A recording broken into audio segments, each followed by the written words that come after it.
just did my second interview in Japan, and as usual, it didn't go the way I expected. So kind of what I wanted to start filming this was because I kind of wanted to inform you guys. I want to be like, oh, I'm so educational and inform you guys what it's like to actually try and get a job in Japan, which, as you know, isn't the most easy experience in the world. But at the same time, I'm going to use this opportunity to vent to my bestie because I need this safe space with us to be able to vent. And I know that you guys will care. Editing Will here. I don't know why I look really like red, wet, and haggard in this video, but just bear with me. So going back to my first interview, I can't say what company it was for, but it was like a digital marketing role. All of these roles are digital marketing because that's what I did in Australia, and I want to do it again in Japan. Because you know, like, see, the goal with me, with getting a job, and this is completely different to a lot of foreigners, so I might be a little bit of a more like a special case, is that like I don't want to come here and just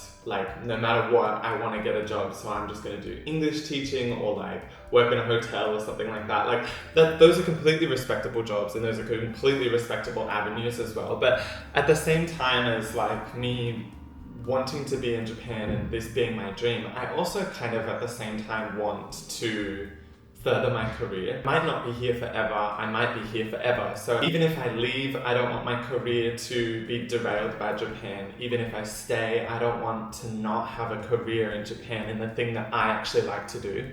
So yes, I am trying to apply for digital marketing roles in Japan and like basically video roles in Japan. My dream is to just do what I was doing in Australia, which was video editing, because I love video editing, as you guys know. I'm gonna stand up and talk about this. I've got my iced coffee. So the first role, like the first interview that I got was for this role, which I thought was like making content, like being a content creator. It was actually really cool. Like I saw their channels and they actually had a lot of followers and stuff like that.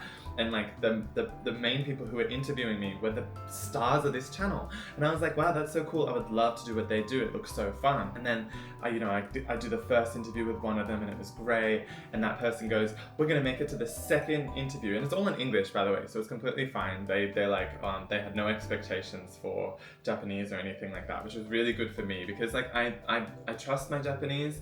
I don't trust it enough to be talking 24/7 right now. Like I want to get to that point, but I don't think I could do it as a job.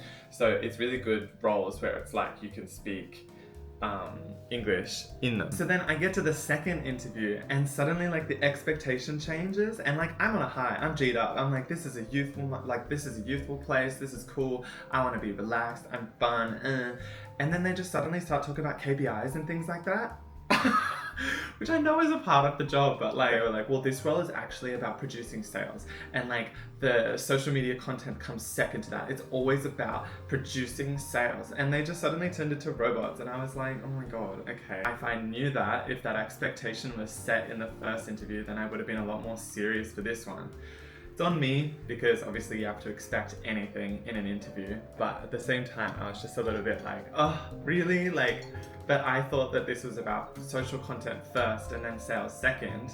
I mean, it's always about sales first, but like for me it would have been social media content first and then the sales people can do that. Like the people who do like the behind the scenes stuff are the ones ahead of like actually making the business money, whereas I lead them to that avenue. I lead the people to that avenue. That makes sense to me in terms of the business model. It turns out that would be my role as well. I'm starting to realize in a lot of the places in Japan, like marketing is like even smaller than it was in Australia. Like I thought that our marketing department was small and it was like 80 people. Well, my digital marketing team was like 8 people and I was like, we need more people to do all these jobs.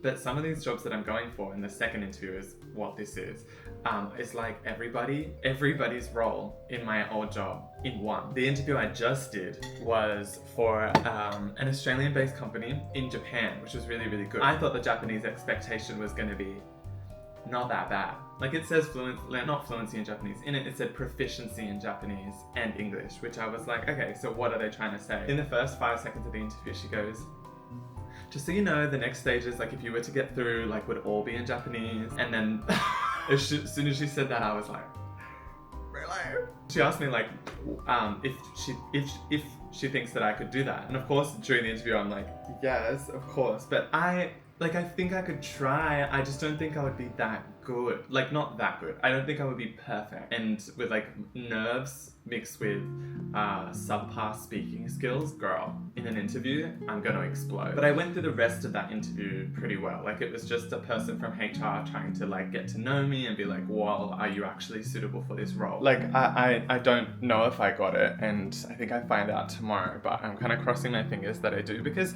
even if all in Japanese interview and I'm probably gonna fail, like it's still an experience, you know? I've already had my 2 interview experiences in Japan, and despite not getting the jobs yet or at all, I still think it's quite like a positive experience, you know, because then I'm more prepared for the next one that comes along, or more damaged. But if you guys are job seeking in Japan, yeah, it's real hard, and if you're wanting to do what you really want to do in life, it's even harder. So I think it's about like sticking it through, and obviously being able to have like the funds and the support to be able to not work for a long period of time, because I'm now expecting this process to take maybe a few more months, hopefully not, but maybe a few more months, you know? I'm really crossing my fingers that I get more interviews, because even getting an interview is like impossible. I've been trying to get a job. I've been trying to get an interview for like a month. The first interview I got was after a month. Obviously everybody's experience is different, but it's kind of like telling of like the market here, you know?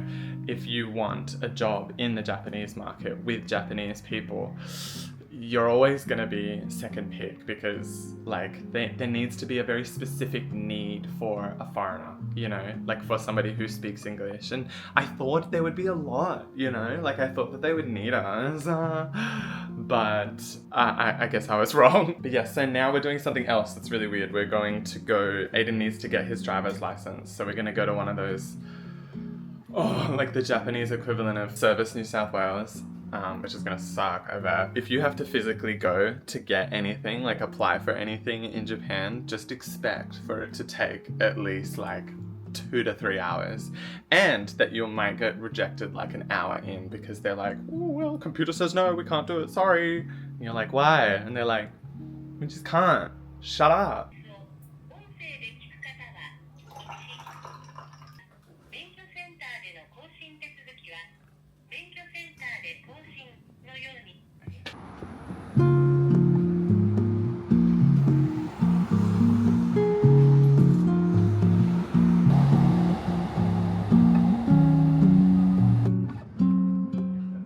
We weren't actually able to go to the license place today because I called the place, and it was very funny. I was like really nervous because I was like, oh my god, I have to speak Japanese. So I just opened up and I said, my Japanese is really bad, but if we come now, are we able to get Aiden's license exchanged into a Japanese license, because you need that to buy a car in Japan, because that's what he wants to do. And the guy was like, it's full today. And then I was like, oh, so what time would you be able to, like, what time tomorrow? Like, what's the best time to come for us to be able to do it?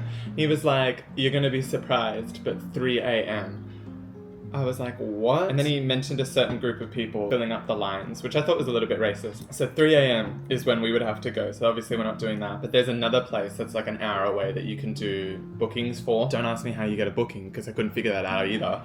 But we're hopefully going to be able to do that. Anyways, I went crazy. And I think I got too much stuff from the supermarket to have for lunch. But you know what? You're only here in Japan once for 2 years.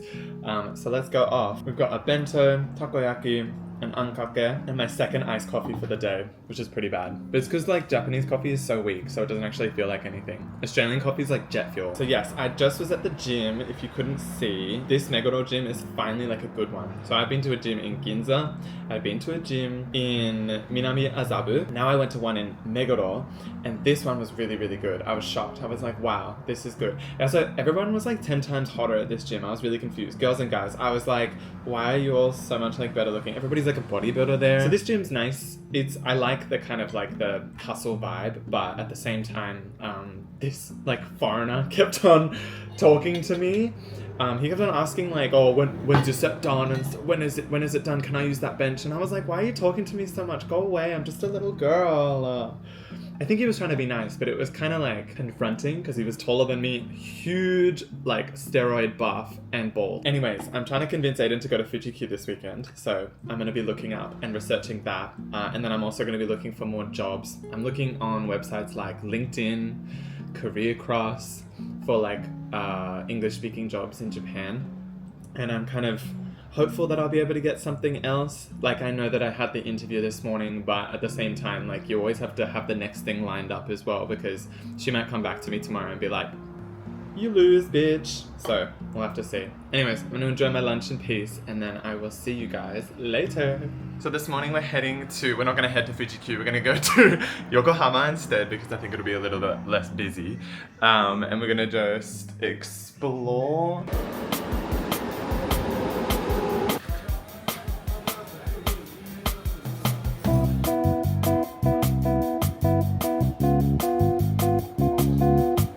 Yokohama, I want to go to all of these rides. Aiden is there.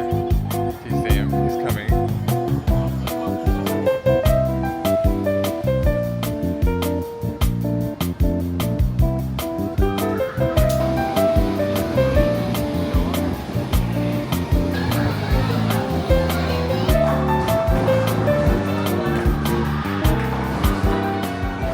So it's a different day now, and I'm being very domestic right now, and I'm doing the laundry for Aiden while he's at work, like the dedicated house husband I am.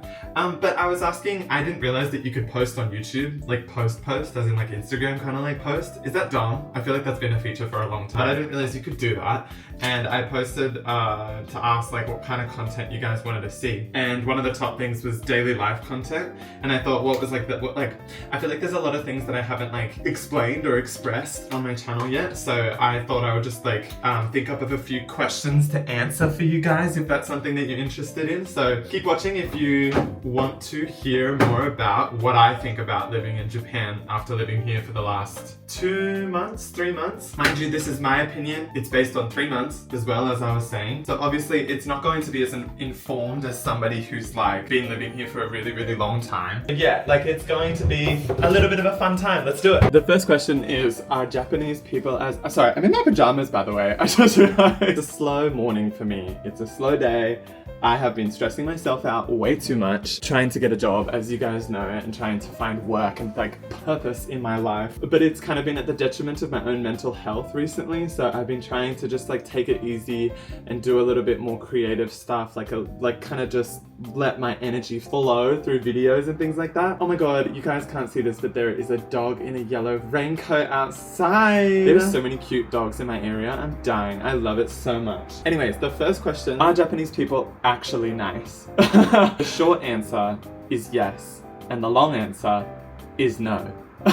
There's a real big difference between tourist life and living here life. Like if you're a tourist, when you experience things like going to restaurants, when you talk to people on tours or anywhere in Japan that you go, you'll probably experience people who are hopefully used to tourists and are ready to talk to you and want to talk to you and stuff like that. And they're wonderful. Like it is unmatched, the absolute wonderfulness of Japanese people and how they take care of others. Like, you know, omotenashi, everybody always talks about that. Like how Japanese people just look after those who are coming into the country. But if you're living here, and if you're in Tokyo especially, I feel like it's like literally any country. There are gonna be dicks. Anywhere you go, any place, any country on this planet, even if they're known for being the nicest people in the world, you're gonna find people who aren't that nice and are douchebags.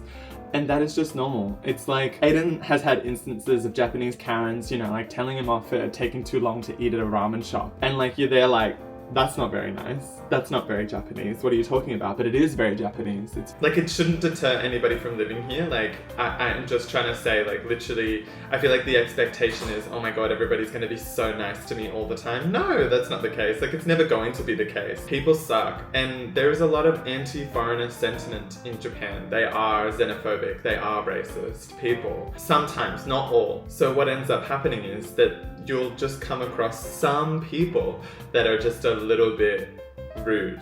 Like I feel like for me, the thing that I've experienced a lot is kind of people yelling in my face.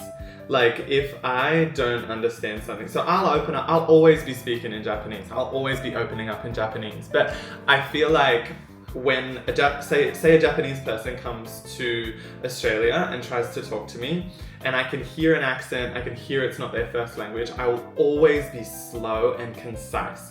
And I will try to make sure to use English words that would be within their vocabulary and not mine as a native speaker. Whereas I've had a few instances in Japan, a lot of instances of people taking a lot of care with me, but then a lot of instances of like me asking a question and then them like throwing it back in my face. And obviously I like, that's fine. And I go, oh, I don't understand. Can you say it again? And they get frustrated. They're like, you couldn't understand what I just said? And I'm like, yeah, because you were speaking 4,000 words at a minute and I couldn't understand what you were saying. I think that I'm just salty because I'm talking about an instance where I was at like a crane machine and I was just asking her how to use this like ticket that we'd won. And she was just over like a speaker. She had a speaker on, was yelling in my face and like explaining to me how to use the ticket without actually going and showing me where it was. And that's what I was asking. I was like, where is it? And she was like, ugh, and she just, it just really frustrated me. And that's kind of some of the things that I've experienced as somebody who's trying to open up in Japanese. I feel like if you're just speaking English the whole time, they'll be like, oh, and they'll just help you. Another thing that I wanted to answer was, have you experienced an earthquake yet? And I will say, considering I've never experienced an earthquake before, I didn't know what it was going to be like when it happened. I so far have only experienced a really small earthquake, and I didn't even realize it was an earthquake at the time. I think I was in the kitchen, and I was like, did the whole like house just shift a tiny bit? Like I thought like a gust of wind had hit the building really hard and it just like kind of creaked all of like the windows a little bit, and I was like, what the hell? And then I received a text from Aiden and he was like, did you feel that earthquake? Because he was at work. And I was like, no. And then I was like, wait, yes. And the only reason why I could prove that there was an actual earthquake, or that I could prove to myself that there was an actual earthquake, because I genuinely didn't really feel it that much, was that I went into the toilet. Sounds really weird. And I looked at the water in the toilet and it was going like that, like waves. And I was like, whoa, that's crazy. So yes, I have technically experienced an earthquake. Was it a big earthquake? No. Does it count? Probably not, because I feel like that's just like a tremor or something. I don't know what counts as an earthquake. I've never experienced one before. Australia and natural disasters that aren't floods or fires, like I've never even heard of them. Like nothing ever happens in Australia. You know what I always find funny as well? When the world gets destroyed by a natural disaster in a movie, I always think about the fact that Australia would probably sit there and be like, completely fine. You know, like the third thing that I wanted to talk about is, do you need to learn Japanese before coming here? And the answer to that is yes. I will always say yes, because I think it is so incredibly like rude to show up to a country and just expect everyone to be able to speak English. I obviously had no problem with like English speaking in general in a foreign country, that's fine.